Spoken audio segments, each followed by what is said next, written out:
Breakfast হোক বা dinner, আজকের রেসিপিটা দেখার পর আপনার সব চিন্তা দূর হয়ে যাবে।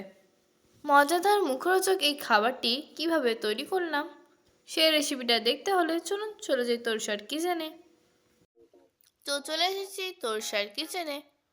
Hello friends, welcome back to my channel cook with baby Torsa and it's me Torsa.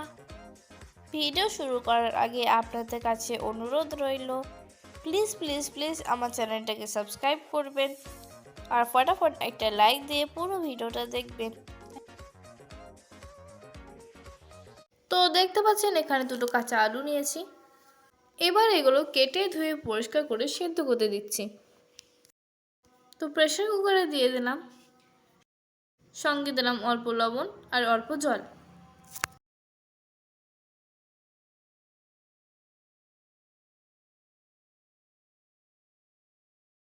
এবার ঢাকনাটা লাগিয়ে দিচ্ছি, এটা হোক ততক্ষণ ডোটা রেডি করে নিই। তো একটা বড় বাটিতে 1 বাটি আটা আর 1 বাটি ময়দা দিয়ে দিলাম। আপনারা শুধু আটা বা শুধু ময়দাতেও করতে পারেন। এবার দিচ্ছি পরিমাণ মতো লবণ, অল্প একটু কালো জিরে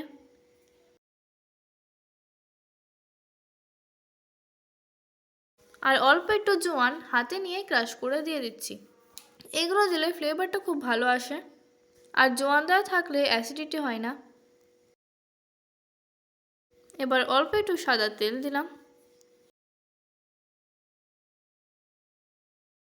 তারপর নর্মাল জল দিয়ে একটা ডো রেডি করে নিলাম। ডো খুব শক্তও হবে না আবার খুব নরমও হবে না। স্কুলের এক্সিবিশন আর প্রজেক্ট নিয়ে ব্যস্ত ছিলাম, তাই ভিডিও দেওয়া হয়নি। আপনারা এক্ষুনি কমেন্টে জানান আমার ভিডিওগুলো আপনাদের কেমন লাগে। By the way, happy new year! আপনাদের দিনটা কেমন কাটলো কমেন্টে জানাবেন।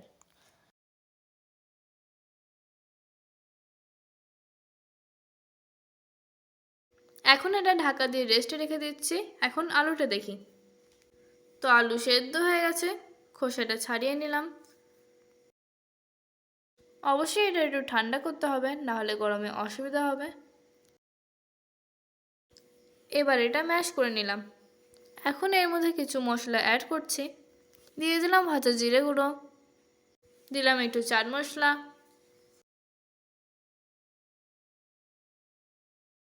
দিচ্ছি একটু কাশ্মীরি লঙ্কা গুঁড়ো যাতে কালারটা সুন্দর আসে। তার সাথে অল্প একটু কাঁচা লঙ্কাও দিলাম। ঝালটা আপনারা আপনাদের পছন্দ মতো দেবেন। কিছু ধনে পাতা কেটে রেখেছিলাম, দিয়ে দিলাম।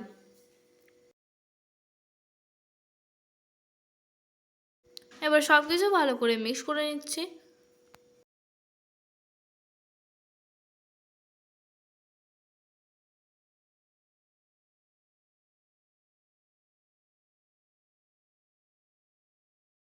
সব শেষে হাফ লেবুর রস দিয়ে দিলাম।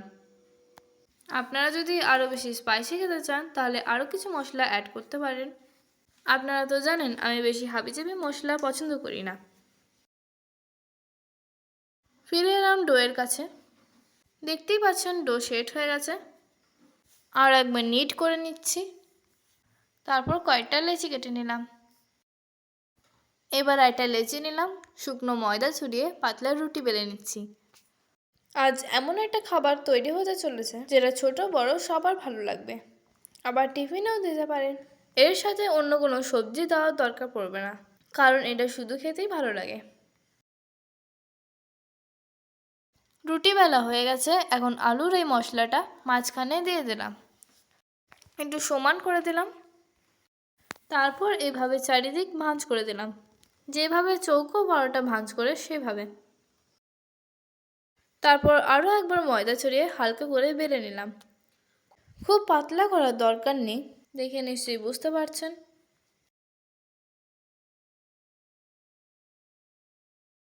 এবার গ্যাসের মধ্যে একটা তাওয়া বসিয়েছি।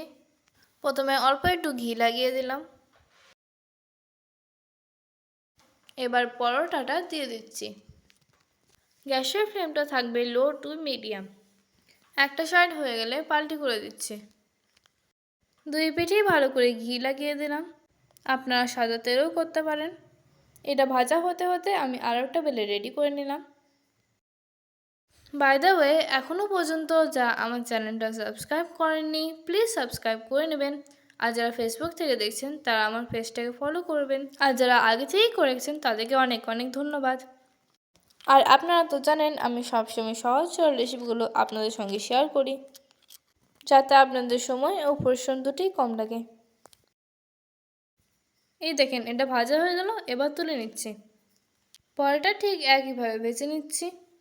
আমি নিজে পরোটা খেতে খুব ভালোবাসি, তাই প্রত্যেকবার আমি আলাদা আলাদা পরোটা বানানোর চেষ্টা করি। যারা রেগুলার আমার ভিডিও দেখেন তারা জানে আমার চ্যানেলে আরও অনেক রকমের পরোটার রেসিপি আছে। যারা দেখেননি তারা একবার গিয়ে দেখে আসতে পারেন। একমাত্র তোরসার রান্নাঘরে সব খাবারের ভ্যারাইটি পাবেন, তাই তোরসার রেসিপি ফলো করুন। হেলদি খান, হেলদি থাকুন।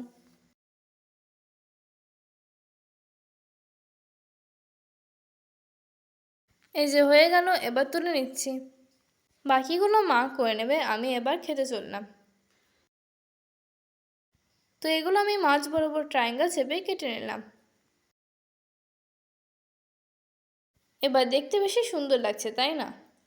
তবে এটা যে শুধু দেখতেই সুন্দর তা না, খেতে দারুণ টেস্টি। ভিডিওটা ভালো লাগলে লাইক শেয়ার করবেন। আজ এই পর্যন্তই, দেখা হবে পরের ভিডিওতে নতুন কোনো রেসিপি নিয়ে। টিল দেন টাটা, ভালো থাকবেন।